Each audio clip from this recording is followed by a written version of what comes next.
Alright, guys, moving on with Cat o' Nine Tails from 1971. Now that I got that little melody out of the way. First thing I gotta talk about with this movie is obviously the score. The score in this movie I absolutely adore. Like, one of my favorite scores in an Argento film. By far. Like, it's just such a beautiful melody. And it's really a good counterpoint to the content of this movie.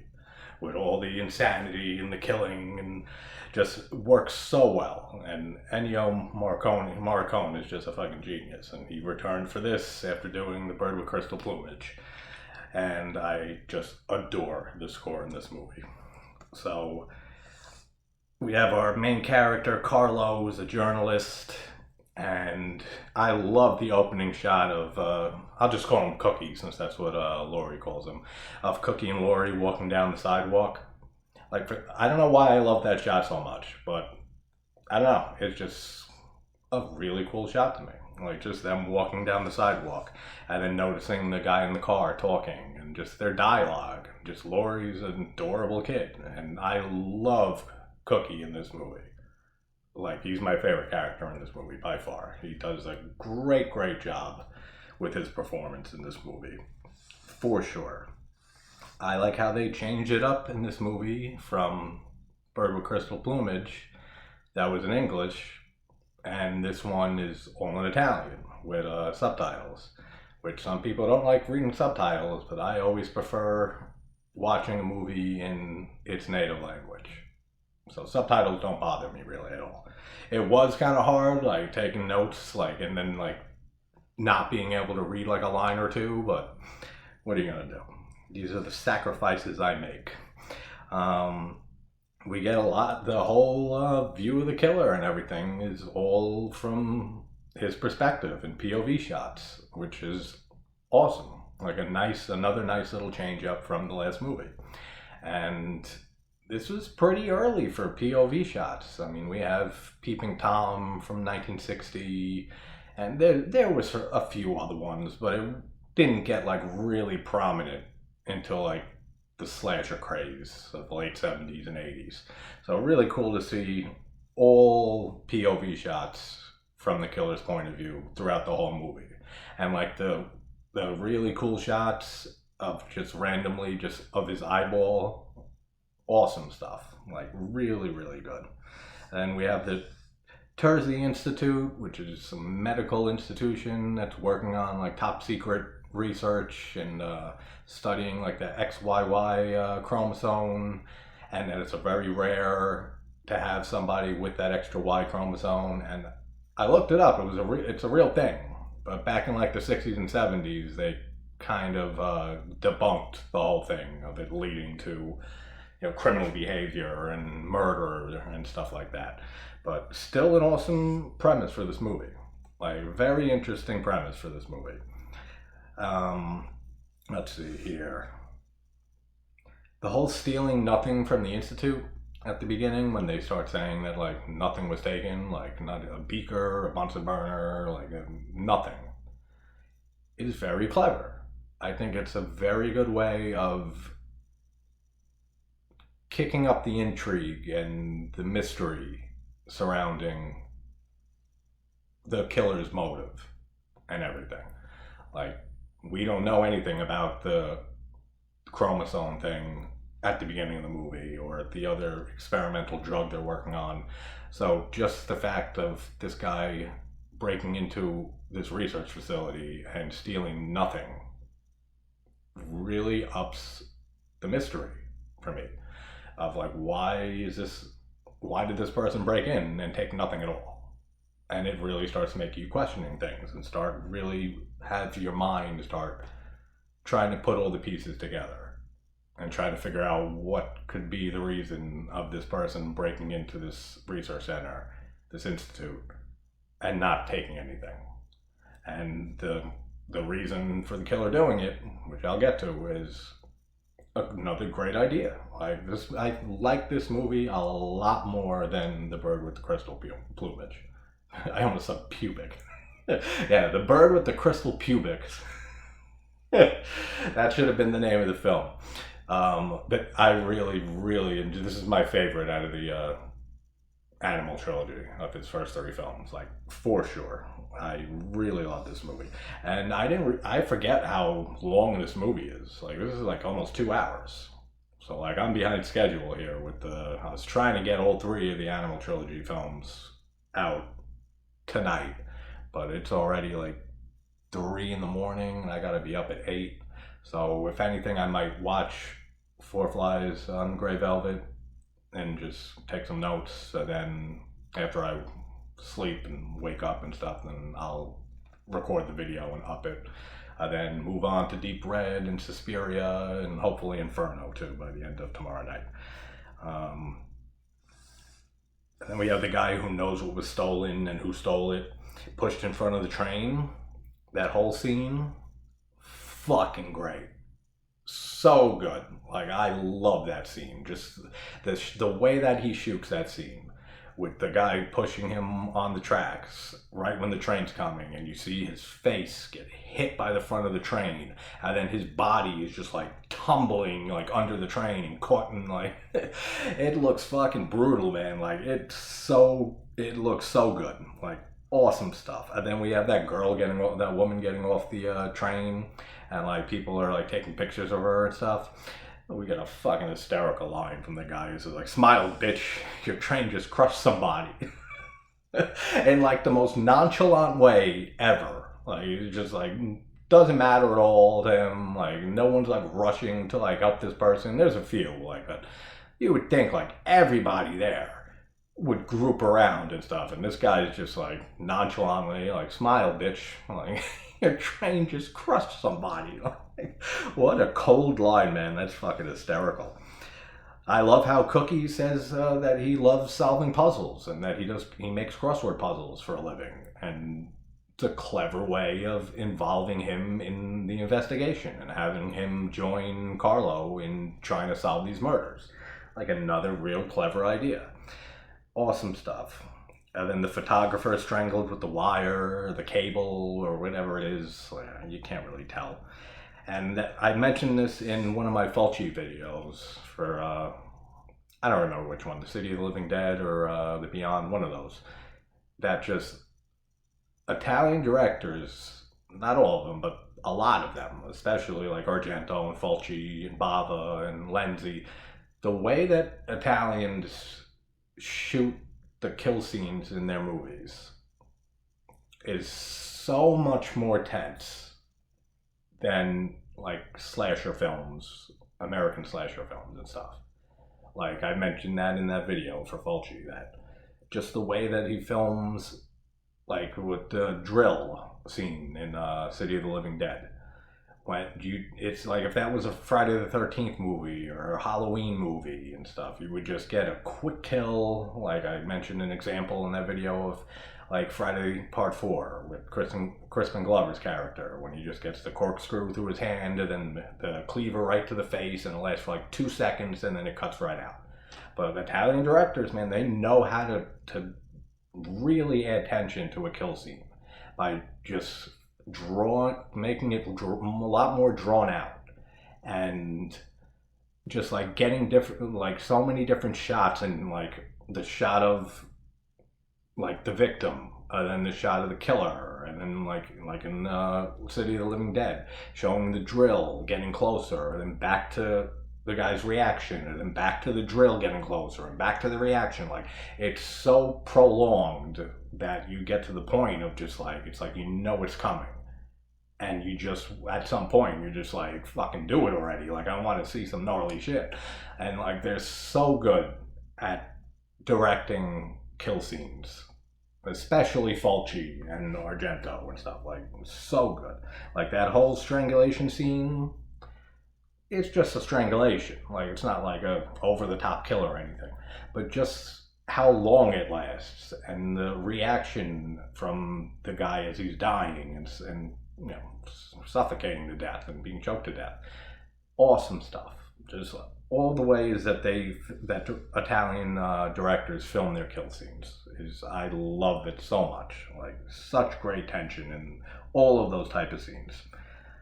I love how Carlo's reading the newspaper about the killer using razor blade because after he strangled that guy, he like cuts both sides of his face with the razor, and he's reading the newspaper, Carlo, in the barber chair, and right when he's reading it and it mentions the razor blade, you see the barber like cleaning his razor blade off and then proceeds to like start shaving him with the razor blade and everything. Awesome, like really great stuff. um Man, that woman, Anna, that Carlo takes out, and she's driving and everything. She drives like a fucking lunatic, man. Like she's fucking. She's a good driver though. I mean, she's driving like a complete mad woman, but she's driving fine. Like she knows how to move a car at that speed, man. Like really, really. And she even asks to Carlo, like, "Are you scared?" Like, he's like, "No, I'm good." Like, cute little scene. And I already mentioned the XYY chromosome thing that indicates criminal tendencies, and that they tested all the scientists and the researchers at the institute for this chromosome, and they all came up fine, that they didn't have this chromosome. And they say that there's one scene like a little earlier on when Terzi and Carlo and a few of the other researchers are in the room, and he says like he doesn't want the research they're doing to go public because like there can be a lot of misunderstanding about it. But then one of the other characters mentions that they already used the chromosome thing as a defense in like 4 different trials. So that doesn't make sense to me. Like if they wanted it to be kept out of the public, then why are they already using it like in court cases? Like, wouldn't that like bring it out into the public? Like that's a thing? I don't know. That was a little strange to me. I picked up on that on this rewatch. The St. Peter's Club.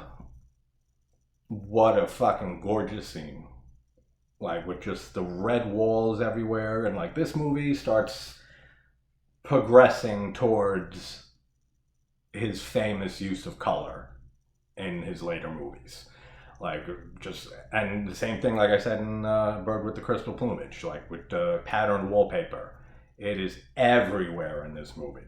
Like, and it's just so visually pleasing to look at. Like it's just gorgeous scenes. Like the locations that Argento picks, and just the shots of all the wallpaper and the like marble and granite and stuff in certain locations, and carpeting, and just all the attention paid to that, and with just repeating trippy patterns. I can't get enough of that shit. I love it so much, especially when a few movies later, like with Deep Red and especially Suspiria, and then from then on, like when he really started using color to a brilliant degree, but also still utilizes all those repeating patterns and stuff. So good. Like his films are just so gorgeous to watch. Like every one of his films is just absolutely just aesthetically just so pleasing. Like it's just such a treat to watch his films just for the visuals, let alone all the other great shit in all his movies. Like, awesome. I can't say enough about that. And like the brickwork, and like the patterned pillows, and the painting, like everything about that club scene, awesome. But then he's talking to one of the guys, and like I said in the last video, like I have such a hard time remembering characters' names in Italian movies. Like, I don't know why. Especially in this movie, like there's a ton of characters. And some of them you see for like a scene, and then you won't see them for a fucking hour. So I was like, who the fuck is that again? Like, so it's one guy, and he's talking to Carlo at the bar, and he offers him a cigarette, and Carlo says like, no, like he doesn't smoke. But then we see him smoking mad cigarettes for the rest of the movie. So I don't know what that was about. Like maybe he had his own cigarettes and he didn't want to take one from him, but like He didn't light up one too. I don't know, just a small little nitpick or observation that I noticed. And then just the title of this movie, the same as what I said with the last movie, of just the brilliant title of The Bird with the Crystal Plumage, and makes you wonder going into that movie, like, why is it called that? And then we find out later with the bird and everything. Same here, like with the Cat o' Nine Tails title. It has nothing to do with a cat. It has nothing to do with the Cat o' Nine Tails whip that they used to use back in the day. It refers to the 9 different leads that they have to follow. The 5 scientists, Anna and Bianca, and the missing photographs, and the break-in at the Institute, which is another just a brilliant title for this movie. Like, he really knows how to title his movies, like, in a way that, like, immediately piques your interest and makes you wonder, like, why? I wonder why it's called this. Then just revealing that later on in his movies, like, such great stuff. And then the whole Bianca apartment scene is so great. Like, such great tension in that scene. And then when she gets choked by the killer with the rope, whatever the fuck, cable, and she falls to the floor, and he's banging her head, like, up and down on the floor, and her saliva is, like, dripping out of her mouth, and a little, like, blood, too. Like, it looks so awesome. Like, and it's fucking brutal, man. Like, there's fucking some brutal kills in this. Even without, like, a lot of gore and stuff. Like, it's still, like, some brutal scenes in this movie. Like, but that train scene is probably my favorite scene in the movie. Like, besides, like, the whole ending sequence. Really, really cool. And then, that we see, again, like I said, like, a little bit more of the use of the lighting in this movie, like at Carlo's apartment when Anna comes over and they're about to drink the milk, and he turns his light on and it has a red light that's like shining onto the wall, and it just looks awesome. Like, all the sets in this movie are beautiful. Like, every single set in this movie, every fucking place they go, every bit of architecture, like, everything is just so gorgeous to look at in this movie. Like, I can't say that enough.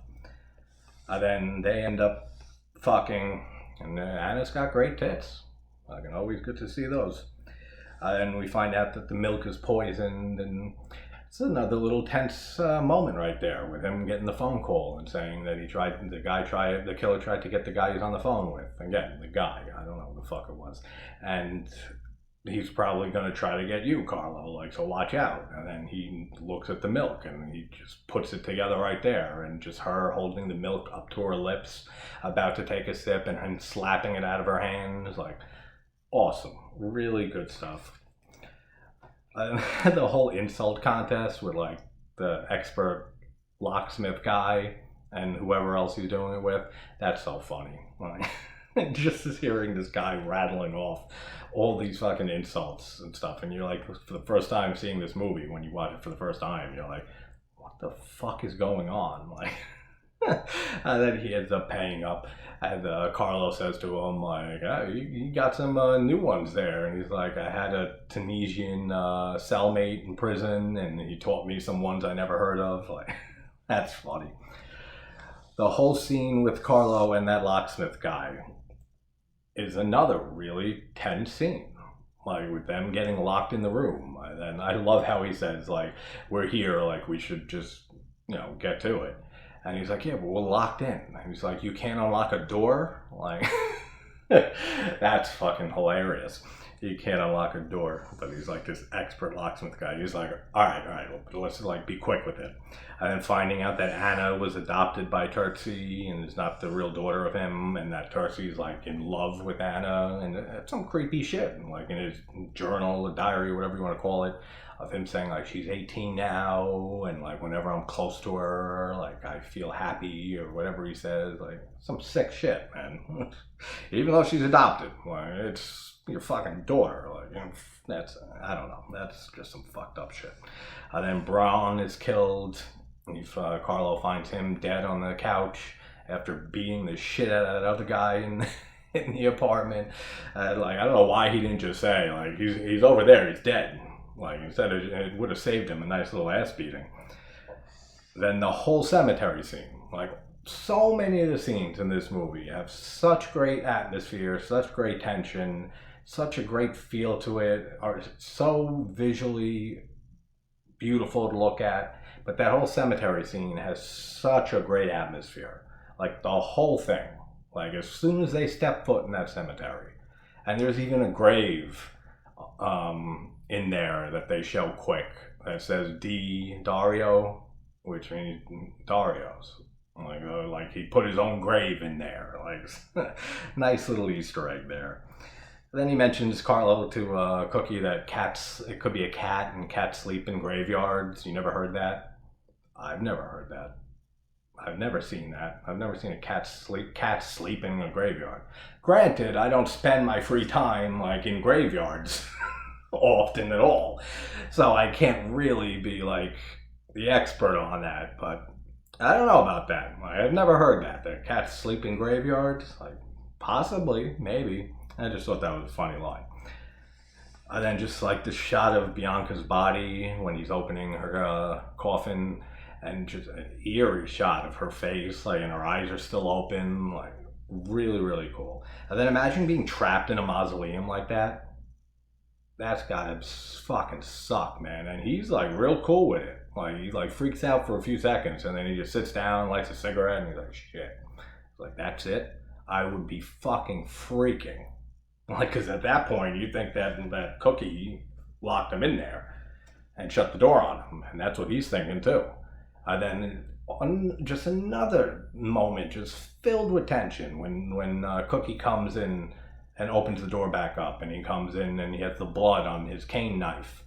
And just the way that he's like acting kind of weird, and that like instead of just saying like, Carlo, you there? As soon as opening the door, like he walks all the way in.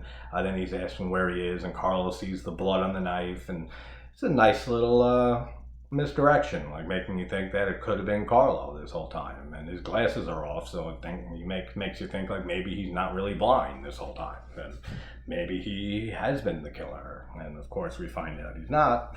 But I love his performance so much in this movie. Like, he did such a great job. I mean, Carlo too, really good. Like, again, just like the last movie, a lot of the performances are great in this movie. But Cookie, for me, just steals the movie. Like, he's just such a great character, and his acting is excellent in this film. There's some beautiful cars in this movie too. Like, we see a lot of like older cars that just look fucking gorgeous. Like, I would love to pick up one or two of those cars from this movie. Really awesome stuff. And then the killer kidnaps Lori after Cookie stabs him. And can you imagine? I think he said at the end that she's an 8-year-old girl. I have an 8-year-old daughter. If somebody kidnapped my kid, I would fucking kill them. I'd go to prison the rest of my life. I wouldn't give a shit. Wouldn't think twice about it. I'll spend the rest of my life in prison. Are you serious? Are you gonna steal my fucking 8-year-old daughter? And this is, Lori's his niece, but he even says that like when we're like, father and daughter, because her parents died and he has no family, and just their whole relationship too in this movie between Lori and Cookie. So adorable. Like, really, really makes you feel for those two characters. Like, absolutely. And we have the ending on the roof, and we find out Cassoni's the killer, and we find out that he went and he robbed his results from the XYY chromosome test because he tested positive for it. And he didn't want to get thrown out and lose his job and have everyone find out that he has this chromosome that supposedly leads to criminal behavior and murder and everything. Another nice little premise there, a nice little motive for him, because like I said in the beginning, that just having the robbery or the break-in and having nothing taken piques your interest. It makes you wonder what the hell this guy is doing breaking in here for no reason, to steal nothing. And then getting that reveal that his test results came back positive for this chromosome, and that and then the other guy was blackmailing him, the one who was pushed in front of the train, and then he's like, and then I had to kill the others, and he's pleading for his life and shit, and like, get the fuck out of here. But man, Carlo gets his ass beat for like a few minutes, like on that rooftop. Like he really gets his ass beat by Cassoni, and what a blood-soaked fight that is, like between the two of them. And then once they get into the room that Laurie is being held in, and I love how like right before he's about to stab and kill Laurie, that Carlo like immediately jumps in front of her and takes the stabbing like himself. Like shows a lot about his character, man. Like this guy is not gonna let his friend, who, you know, Cookie, who he became friends with during this whole ordeal, niece, get fucking killed by this guy. So he fucking like, you know, like almost practically takes a bullet, even though it's a knife, for her, which is really cool to see and really shows how much of a stand-up guy he is, and that he actually has morals and a conscience, and that he wouldn't be able to live with himself if he didn't step in and save her life. Like, really, really good. And then Cookie pushes Cassoni through the skylight and falls down the elevator shaft. Fucking awesome. Like, such a great ending for this movie.